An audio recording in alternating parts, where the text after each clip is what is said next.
They Do you think he was cheating? Yeah. Yeah, I Why? do. Why do you think he was cheating? Well, I don't know if it was need agreed, but I mean, if he was married, he was cheating. I mean, and I'm still at I'm still at the married and single thing. You can't really get me on the No, separated thing. cheating implies that you're lying and you're hiding something. Well, you can lie by omission or You can have a, commission. you can have, like, there's a difference between cheating and an open marriage. Did they have an open marriage? Yes. And it was understood. It was It was straight. understood to them. It just wasn't understood to me. Like, Okay. I didn't know they were still dealing with each other. I Were thought they? So they were still dealing with each other.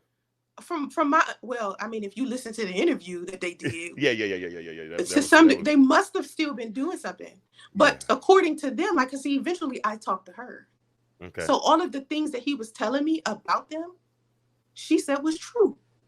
So she was saying, "Oh no, we're not together. I don't want to be with him. I'm glad y'all together. Congratulations. You know, Wow. I'm glad he found somebody else to move on with." You have to understand, she's like 10 years our senior. He's her Okay. second husband, and they don't Okay. have any children together. And she got 4 kids from a previous marriage and previous relationship. So she in a different stage of her life than he was. He got married way too young. Okay. So their dynamic was kind of like off before I even came around. Like, he had been sleeping around with other women. I wasn't the first woman that he met, and I was the first woman he met and wanted to be with. The other women he was sleeping around with. Me, he was in a full-blown situation with, and I didn't find out until after we started dealing with each other that them two were still living together. He led me to What? believe, yeah, he led me to believe that they weren't living together. So after we got in a full-blown situation and we just flowing like a full-blown couple over here, he tells me that he is still living with her and that he wants to move out with her. Now, mind you, I'm done with him after this. I'm hearing this like, oh, nah, hang up, done with him. I don't want to talk to him nothing. He's calling, sending me pictures of him moving out. He decides And, to move to his grandmother's house.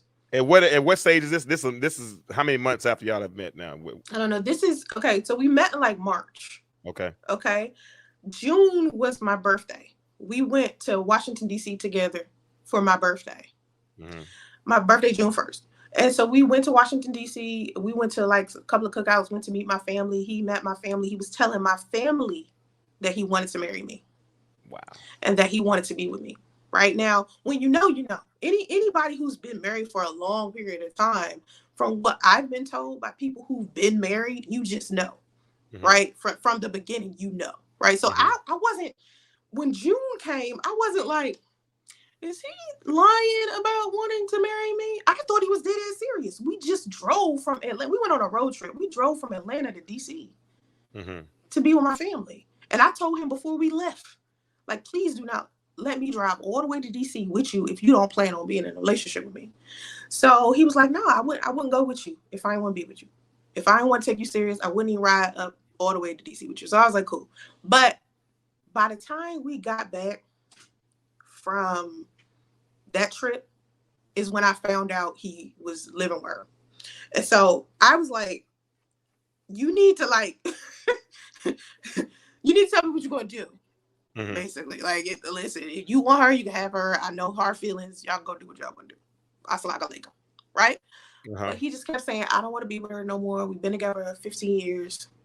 We don't have no kids. We don't have nothing. Yes, they was together for a long time. And he was just saying he didn't want to be with her. So he moved in with his grandmother.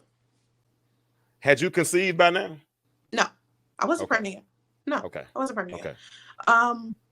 I was living in an investment property in Lawrenceville, and he was living in his grandmother's house in Stone Mountain, which was like an hour away, like 45 minutes to an hour away. And he had this phobia of driving, right?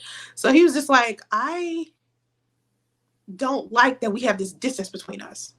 So it was just, why don't we live together? You want to, he wanted to no longer live with her. I didn't want to live in Lawrenceville anymore because it was so much, it was far away from Atlanta, and I needed to be close to Atlanta for business. Mm-hmm. So I was like, okay. So we decided to take all of our stuff and put it in a storage unit together. So we got a storage unit. We was like, all right, we're going to stay in hotels until we find a place. Mm-hmm. And so we started looking around for places to live. And as we're doing this, he is, Lord. He's telling me how uncomfortable he is with some of the people that I work with. So I'm discontinuing relationships, business relationships with people, especially males, because this guy is talking about being my husband.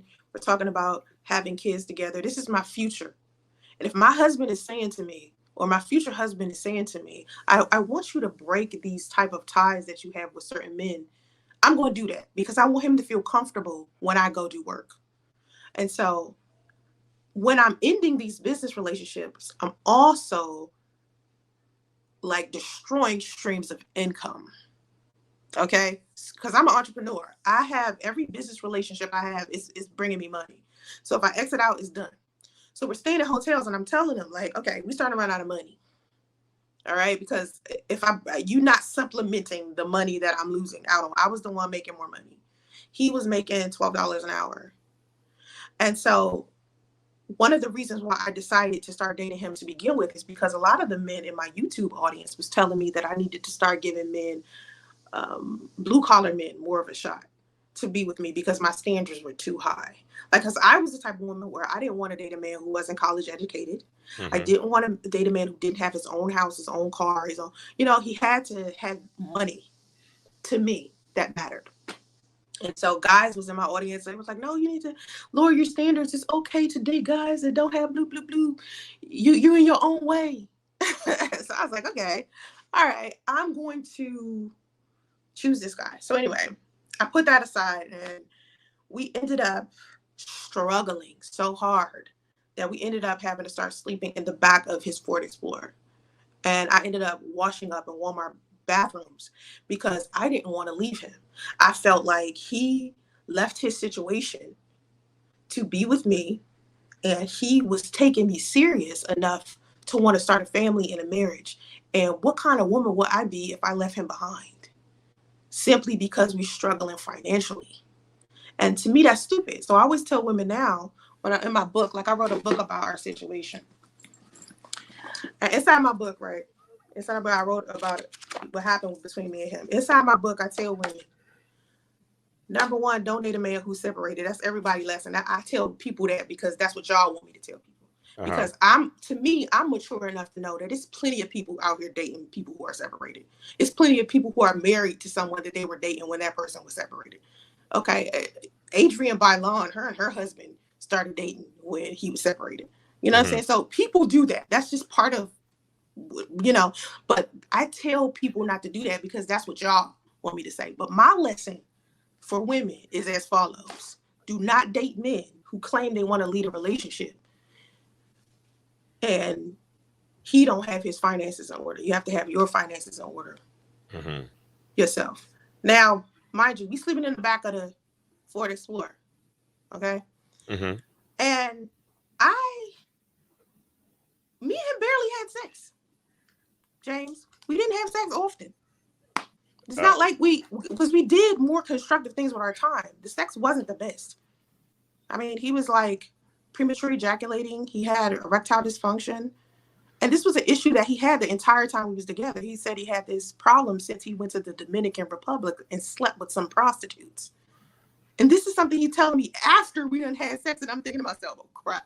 What if I got like some type of STI or, you know what I mean? Like if I start itching, I swear to God, dude, I'm coming for you, right? But by this time, I'm trying to accept him and all his flaws.